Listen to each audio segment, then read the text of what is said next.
This is the Benefits Buzz Podcast, your weekly pulse on what's happening in the world of employee benefits. Brought to you by your friends at WEX, who believe in simplifying benefits for everyone. Now listen up and let's get buzzed!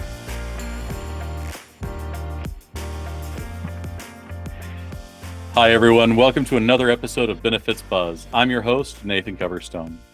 You know, open enrollment is just a couple of months away for most of you, and that means that you're likely already in the throes of planning for it. We surveyed our participants earlier this year to learn more about their benefits needs, and we had about 60,000 individuals respond to our survey. We'd like to share some of that information with you today because we feel like it might help inform your open enrollment planning as you look to better support your employees, all while boosting your retention numbers. Hayden Goethe, who is our senior content marketing strategy here at WEX, will be joining me as a guest to discuss the results of our survey. Hayden, thank you so much for being here. It's great to have you on the show. Hey, thanks, Nathan. Nice to be here again. You're always a welcome guest. So I've got a ton of questions about our survey, but before we get into the findings, can you tell us a little bit more about the survey? Who did we survey? What did we survey? And what were we really hoping to achieve? Yeah, great question. Yes, this was an exciting venture for me and for the team. So we sent a survey to HSA, FSA, and HRA participants who were eligible to receive a survey. I won't get into all the details of that, but we surveyed them back in May of this year, and we received responses from almost 60,000. So a pretty good, healthy chunk of people. That makes the survey more than credible. And really the goal of the survey was to just learn more about some of their wants and needs. But it wasn't, it was on a broad level. Some of it was messaging, some of it was content. Some of it was even like, how do you like to get help? Where do you like to find resources, things like that. Anything that we could leverage from a content team standpoint to produce the type of content that helps them better understand the benefits that they're enrolled in. But we also partnered too with the service teams here at WEX, and we partnered with product marketing and product. So there were other stakeholders in here as well that were informing some of what we got. And it was really interesting. 82% of the respondents we had in the survey said they were very involved in making decisions regarding their benefits. So this is a really highly engaged group of respondents that we had. Yeah, it's actually really, really impressive. I mean, regardless of who we had to partner with to get 60,000 individuals to respond, that in and of itself is really impressive. So great job. Without further ado, I want to dive right into kind of a high-level finding. So how important are benefits to our survey respondents? Well, they're really important. And I think that's like a really important, thing to understand for, employers and consultants as most of them approach, open enrollment this year, is that that this is an aspect of what you're offering your employees. It's really important to hear is we're still really in the middle of the Great Resignation. It never really ended. Like, that was a phrase that got coined in 2021, but it's still very much a part of our lives. We had on a scale of 0 to 10, with 10 being extremely important, the mean score was 9.11 when asked, how important of a role benefits play in their consideration of a job. So that's pretty dang close to everybody saying 10. Yeah, so that's significant. There is no question. And there are external surveys that support that too. I know there's a survey that we've linked to before, and Danielle Camp, was our producer, produced a lot of content too. And we've linked to this external survey too that said that, after compensation, that benefits is the second most important thing. So not completely surprised by that finding, but nevertheless, we did ask the question. Sure. Now, as I understand it, we also asked respondents how confident they were in the benefits that were being offered. What did we learn with regard to their confidence level? It varied a lot, and I think that informed a lot of, what we were. It will inform a lot, I think, when you really think about messaging. You had 25% of respondents say, again, on the same scale, 0 to 10, 10 being, the highest end. 25% selected a 10, but another 35% chose 7 or less. So I think, what that tells me is that it's just really important to provide opportunities for employees who want more education to be able to get it, but not everybody wants that either or needs that. You could think through that from a standpoint of, there could be more internal resources there, you're providing more external ones. I think, to me, like, what would be a really good idea is, if you're an employer out there listening to this, or a consultant who works with employers, really thinking of opt-in opportunities for employees to learn more about their benefits, so that those employees who, in a survey like that, answer 35% of them chose 7 or less, like they can come in and get the kind of education they need. But not everybody needs to get it, because again, a lot of people get email fatigue. And so that's just something to really think about too. Yeah, absolutely. No, email fatigue, I know certainly for myself is a very real thing, but I also do want the education so that I can make sure I know how to best use my benefits, which kind of brings up one of the a big question, a fun question that was asked in the survey, which was, do you feel your employer gives you the resources you need to make decisions about what benefits to enroll in during open enrollment? What did we get as far as feedback from that question? Yeah, I think that was really interesting, but I thought it was really interesting in a good way. I mean, 90% of them said yes, that their employer gives them the resources that they need. And I still room for improvement, of course, but a few recalls we've kind of walked through. I mean, despite that, there was still a wide swath of employees who were answering 7 or less to that question, right? So there's still a lot of room for improvement from that standpoint. I don't know how to interpret that. I mean, you're kind of interpreting these findings, in some ways. So like, I think it could mean that there are resources out there that the employees acknowledge they're just not using those resources. It could mean that employees aren't really sure where to find them, that they elect for coverage or benefits during open enrollment, and then they just kind of really don't remember what they had is possible. Because really, when you think about healthcare, like the thing about healthcare is it's security, right? Like you want it to be there when you really need it. Absolutely. And so, again, like I might sign up for an FSA in November, but I don't need my FSA until June. And then, if I'm new to an FSA, I'm suddenly looking around like, did I sign up for an FSA? And how did that work again? Like, what do I have to do? So there could be some of that happening as well. So, I agreed. And I when I saw 90%, I was a little bit surprised. I thought, wow, I didn't expect that number. I think that's great that that's the number, but I was a little bit surprised by it. But I'd like to walk us back just a little bit, if I could, Hayden, when we were talking about how employers are communicating out to their participants. I know that communication from the employer to their employee is tremendously important. So what did we learn from our participants regarding their preferred education methods?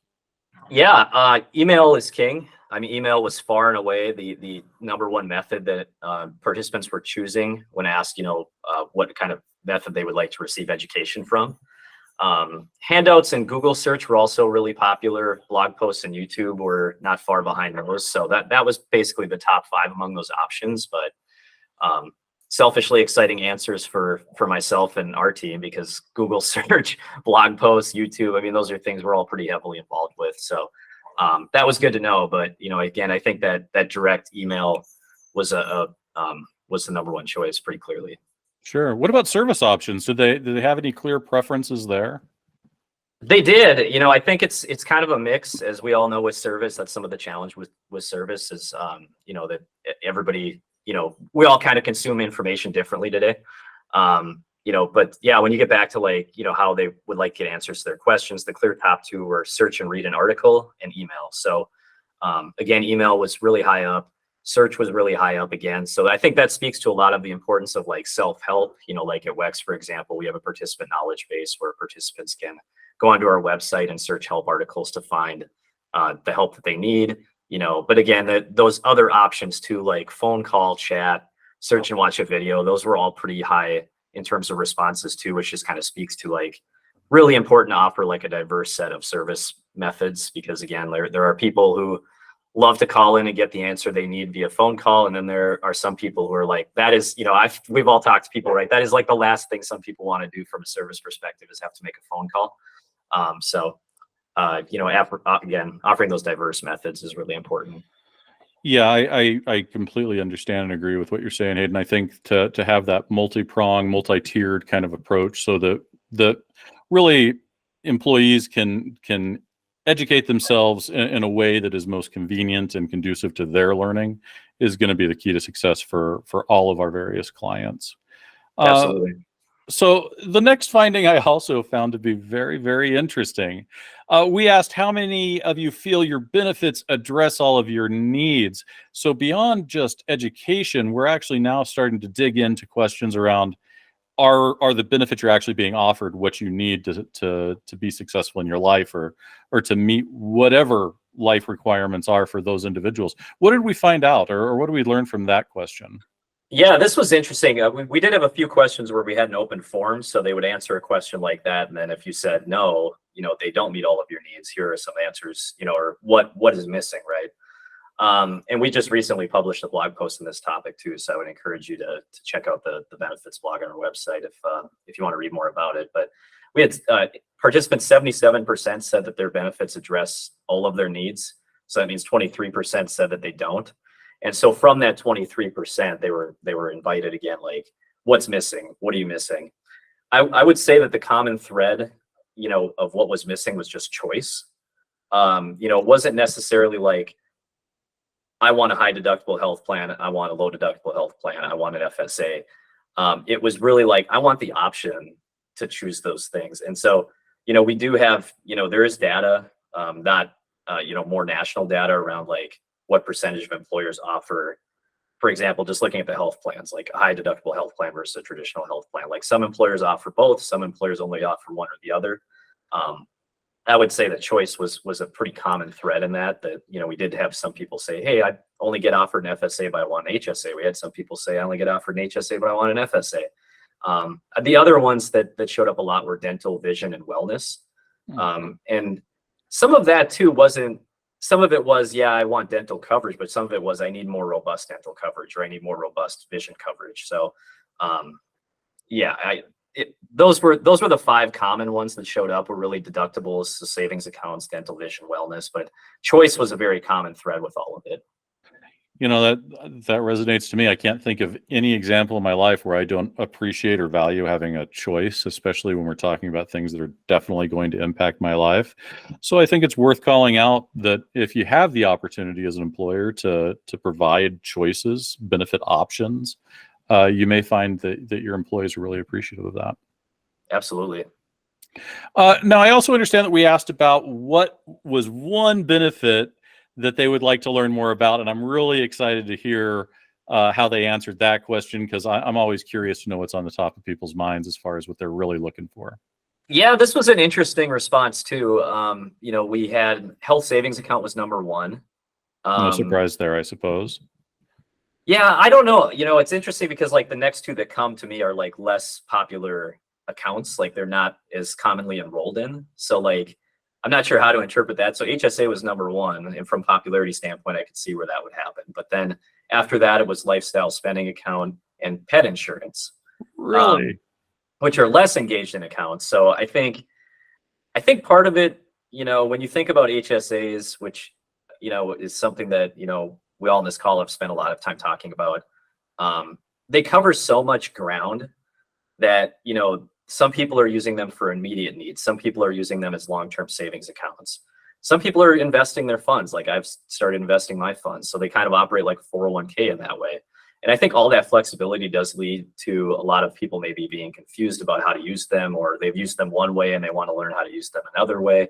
So I think that could be part of what's going on there. Because again, before I got this job, I'd never had an HSA before, and I had to have my youngest brother had to explain to me what one was and how it worked. And, so I think that's where that one shows up. Because FSAs are probably a little more cut and dry. So even though they're just as popular, it's a little clearer on what you can do with them. LSAs are surging in popularity. We have a lot of data around how they've become a lot more popular. We've seen a 115% year-over-year increase in employers offering LSAs among our partners in the last year. So, they're becoming a lot more popular. That's again, for those of you listening, that's a post-tax account that employers can fund with post-tax dollars, but it basically, employers can then determine like what the eligible expenses are for the LSA. It's usually typically like lifestyle type expenses or wellness type expenses. So gym memberships and things like that. So you can kind of drive really positive participant behavior through this account by providing funds specifically for something you want to target. And then pet insurance, I've been a guest on this podcast before. I've had my dog in the background before. It's something I've looked into. I've never actually enrolled in it, but pets, pet adoption increased a lot during COVID. And so maybe a lot of people have pets now, and they're a few years into having those pets and they're starting to think about, hey, how can I mitigate some of the medical expenses regarding having a pet? So that could be part of that too. What you said about the HSA really resonated with me, that it really is kind of an all-in-one option where, hey, maybe you're looking to invest, maybe you're looking to save, maybe you just need to actually use these funds for existing expenses. But it really can meet pretty much anywhere where they're at. And I think that's really interesting and probably accounts for why it's so popular. Yeah. Well, I was going to say too, I mean, and we have data and we have some programs too, just from a participant communication standpoint around trying to meet people where they are with HSAs when they have one. And so, one of the things we've learned is like people commonly, I think we've segmented 7 different HSA participant groups of like, okay, this person's an investor, this person's a non-user, doesn't even engage in the account, this person is a spender, things like that. But like one thing that we've seen is like people do hop from stage to stage in their life. Like we all do, absolutely. We're evolving, so, I wasn't always an investor. Now I'm an investor today. So I think, that's a big part of it. I'm sure from the education standpoint is like, there are people who have been an HSA spender for 4 years and they love spending their HSA funds, but they finally have a little bit of a balance and they're like, hey, okay, I want to start looking at long-term retirement planning with this account. I want to start, investing my funds, again, with an HSA, all funds carry over from year to year. So those are great retirement planning and investment tools. So I think that's probably a huge part of it. Sure. And I got to tell you, having now working in kind of a more remote posture, it is great to have my 4-legged friends home and my colleagues in the house. So, I too understand wanting to look maybe more into pet insurance. I think that's really cool that came up, that people are interested in that. It probably does speak to kind of the dynamic in which we work now. Yeah. I mean, I've looked into it almost every year and my dog is now just turned 14 like a few months ago. Wow. And so he's getting up there. So that's, you really start thinking about pet insurance stuff at that point. So totally get that. Absolutely. Sure. So far it sounds like the feedback we've heard from the survey really is, hey, we like that we get communication. We are interested in education. We want choice. And it sounds like people know kind of what it is that they're looking for to some extent. But that does bring me to maybe one of the final questions on the survey, which is we provided a list of common benefit terms to kind of gauge how well individual participants understand them. So what did that tell us, or how did they communicate back? Are they understanding the terms that are kind of normal or regularly thrown about in the industry? Yeah, that was an interesting list. I think, I don't remember how many terms were on the list. There were probably 15 or something like that. But, so what they came back with, we just basically wanted to understand their comprehension of terms they could commonly use. And again, it's not terms that necessarily we've created. It's not terms that necessarily any administrator has created. A lot of times these are IRS terms and they have very technical ramifications. They have, compliance ramifications, but, what they came back with, the most misunderstood terms on our survey were embedded versus non-embedded, which just refers to deductible types.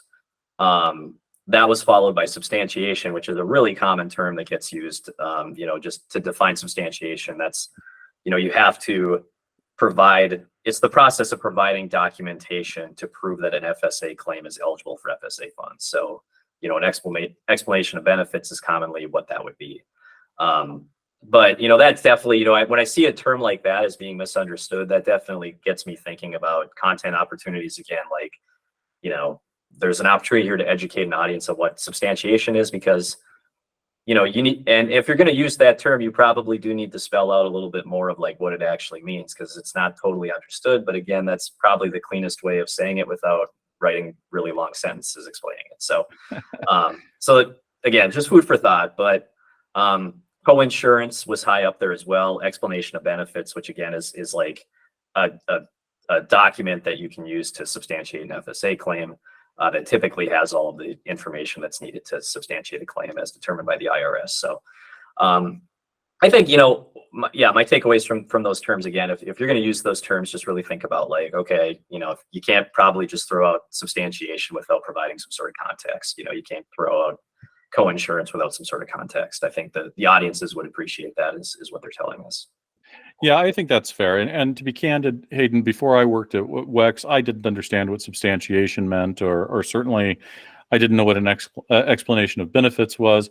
So I think there's something that also can be taken away, or our listeners can lean into, and that is that these are not insurmountable challenges. These are things that absolutely can be educated on and have people actually get to a point that they're very comfortable with those terms, if that's the terms that they want to use. Well, and it's challenging. I mean, just, personally from a communicator perspective, like in some ways it felt almost easier getting to what you're saying about like, yeah, well, I didn't understand what substantiation was before I started working here. Like I didn't either. And like, when I think about how I communicated when I first got into this industry, like you probably were more cognizant of that because you yourself were still learning what all this stuff meant. And so now you get into a place where you've written about this for a while. You need those kind of reminders, I think, of like, oh yeah, not everybody's like living in this world every day, for 5 days a week, for 5 years. So, it's important to have those reminders, I think. And because not everybody's like, just again, health insurance, healthcare,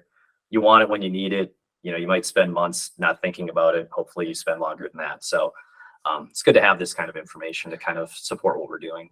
Absolutely. And it's great to hear that, 90% of respondents are pretty engaged with their benefits. So that's an audience that wants to learn, wants to explore their benefits, wants to do things. So, and I'm sure that those numbers are pretty much the same across the board for all of our clients as well. So yeah, definitely. Again, it was a wide pool. So absolutely. Well, Hayden, as always, it has been a pleasure to have you on the show. Thank you so much for your insights. You are always welcome to come back anytime you'd like. Please never hesitate. And I want to also thank all of you, our listeners, for tuning into today's episode. If you haven't already, and I don't know why you wouldn't have, but go ahead and subscribe to Benefits Buzz and leave us a review. We also would love to hear what topics may be of interest to you. We're happy to cater the podcast to your needs. Thank you very much, everyone. Hope you have a great time. Thank you.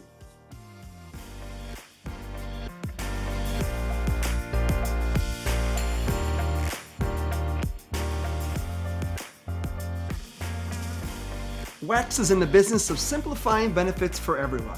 Now, although we certainly hope our podcast sparks some aha moments, like that was pretty cool, but of course we cannot provide legal, investment, or financial advice. And, well, therefore, nothing shared in this podcast should be interpreted as such. We encourage you to seek out appropriate professional advice regarding your plans. Hey, congratulations! You made it through our disclaimer. Thanks for listening.